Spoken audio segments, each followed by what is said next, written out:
Today's scripture is from the Gospel of Mark, chapter 12, verses 28 through 34. One of the scribes came near and heard them disputing with one another, and seeing that he answered them well, he asked him, "Which commandment is the first of all?" Jesus answered, "The first is, 'Hear, O Israel, the Lord our God, the Lord is one. You shall love the Lord your God with all your heart and with all your soul and with all your mind and with all your strength. The second is this: you shall love your neighbor as yourself. There is no other commandment greater than these." Then the scribe said to him, "You are right, teacher. You have truly said that he is one, and besides him there is no other, and to love him with all the heart and with all the understanding and with all the strength, and to love one's neighbor as oneself. This is much more important than all whole burnt offerings and sacrifices." When Jesus saw that he answered wisely, he said to him, "You are not far from the kingdom of God." After that, no one dared to ask him any question. Here ends the reading. The word of God for the people of God. Thanks be to God.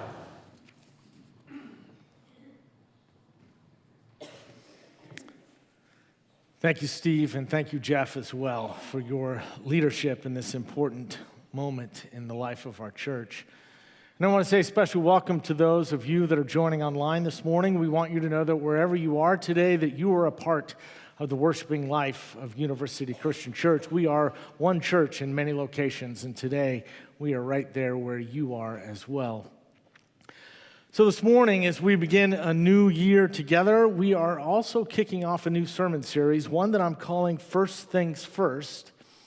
And as you can imagine, this is a series about priorities. We're going to be talking about and focusing on the things that matter most in our life and the importance of giving ourselves fully to them.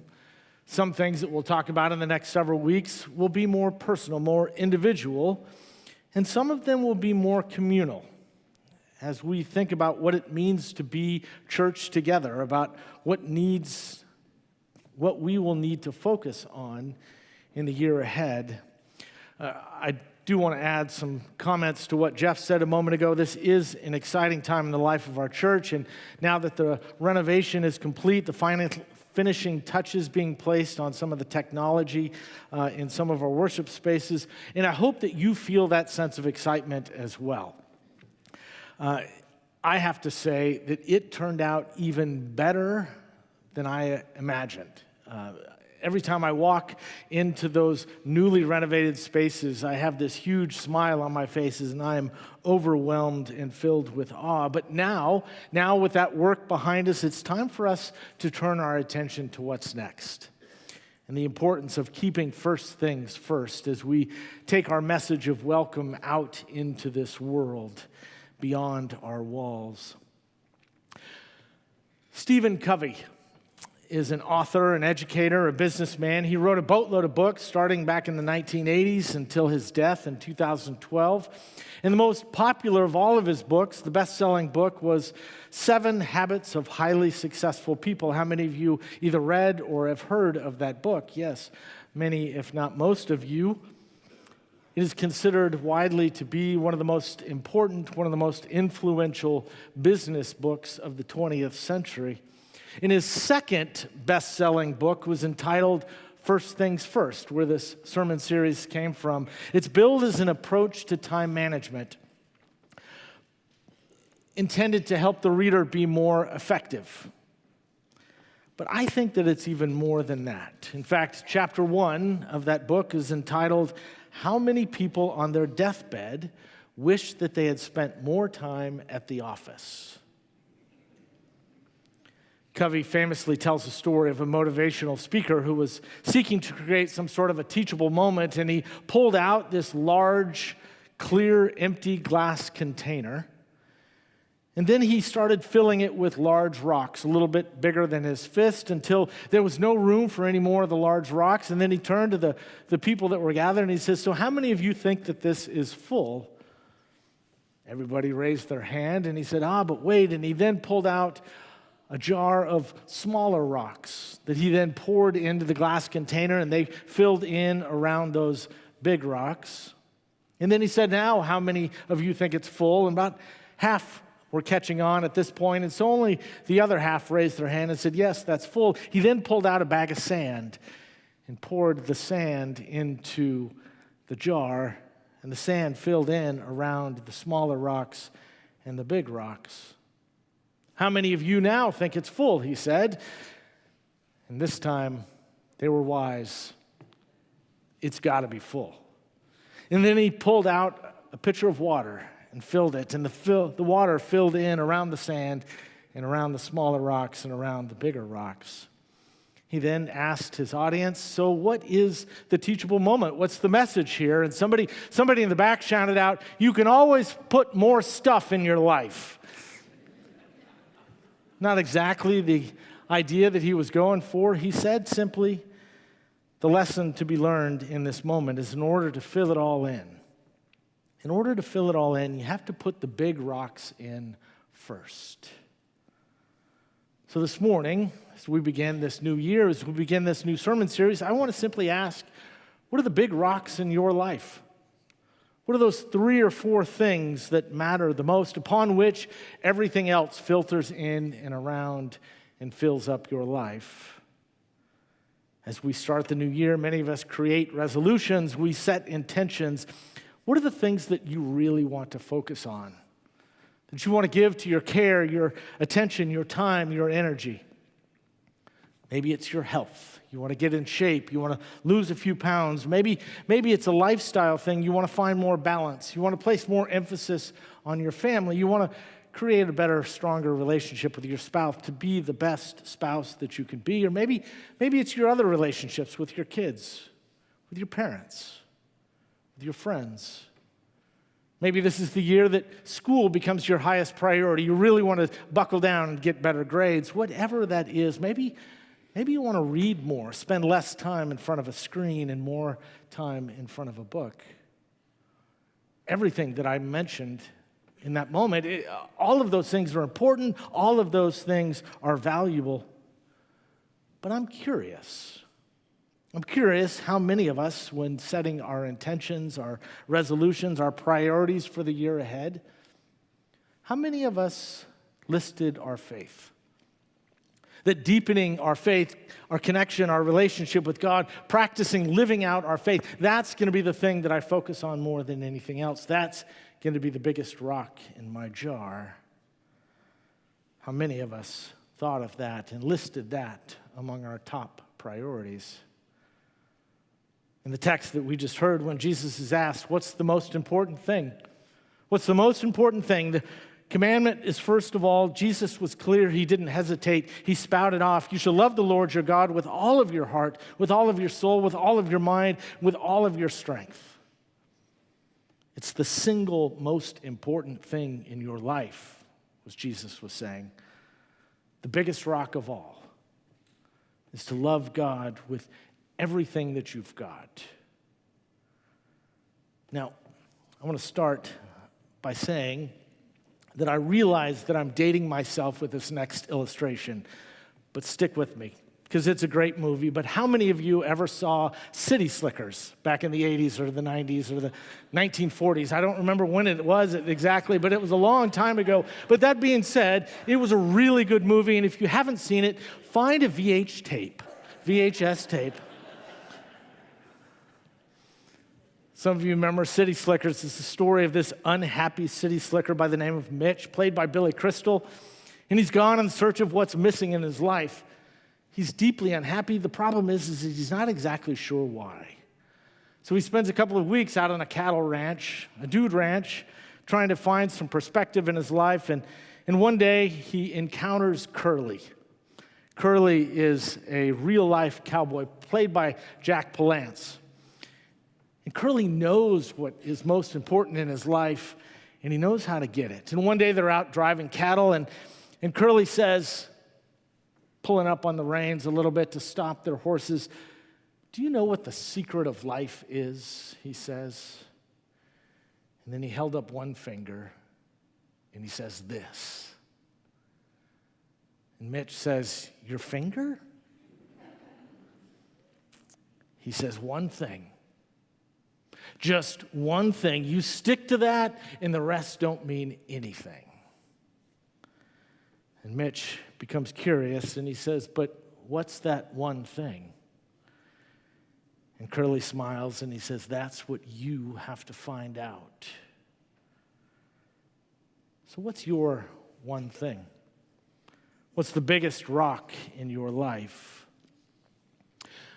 Wednesday of this last week, January 8th, was the 30th anniversary of my ordination into the ministry. 30 years. Now, before you get too blown away by that, just know that I was 9 years old when I was ordained. In all seriousness, it made me feel really old this week. Maybe that's why I brought up the City Slickers reference. It made me feel really old, but it also made me feel really reflective. As I thought back over all of the churches that I've had the privilege of serving, all of the people whose lives I've been blessed to be a part of, who have welcomed me in at some of the best and some of the worst moments of their lives, in the midst of births and deaths, of baptisms, of weddings, of times of unspeakable pain and incredible joy, I have been invited into people's lives, and it has been an incredible blessing. And I want to say, too, that if you would have told me on January 8th, 1995, that I would be standing here in this pulpit today, I probably would have thought you were a little bit crazy. Dating back to my time in college, this was my dream job. And to know that I'm here today, 30 years later, I don't know that I would believe you. But I'm richly blessed and incredibly grateful. In the midst of this week, though, that I've had this reflective moment, I also had a bit of a realization. And the realization is that I worked really hard. I work really hard to be the best minister that I can be, and I will be the first to tell you that I don't always succeed. In fact, I fail more times than not.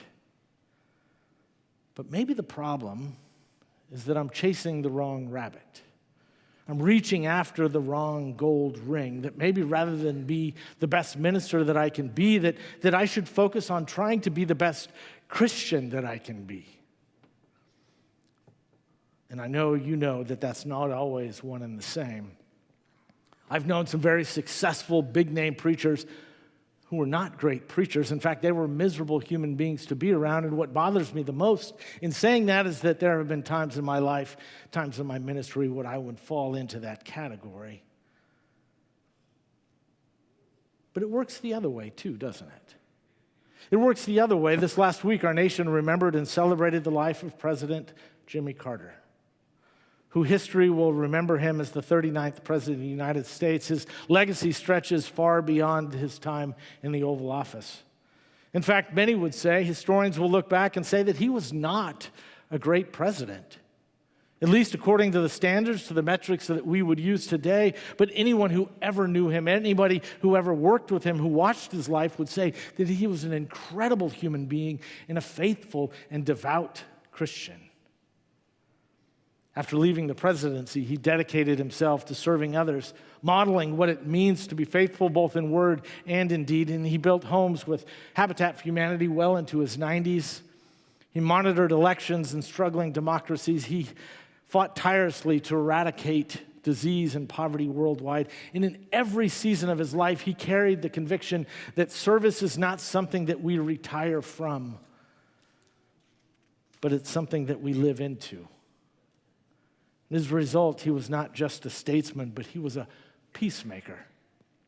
He was a builder, he was a teacher, he was a servant, living out his faith with incredible humility, with incredible purpose. He would often say, "My faith demands that I do whatever I can, wherever I can, whenever I can, for as long as I can." And he did just that. I think it's safe to say that for President Carter, his faith was the biggest rock in his life. You see, church, Carter's life reminds us that greatness is not measured by titles or accomplishment, not by wealth, but by the love and care that we extend to other people. He showed us that faith is not something that we believe, it's not something that we have, but it's something that we do, something that we give away, that we embody through our action. In a world that is marked so much by division and greed and self-interest, his example invites us to ask, what am I building with my life? Am I building walls or am I building bridges?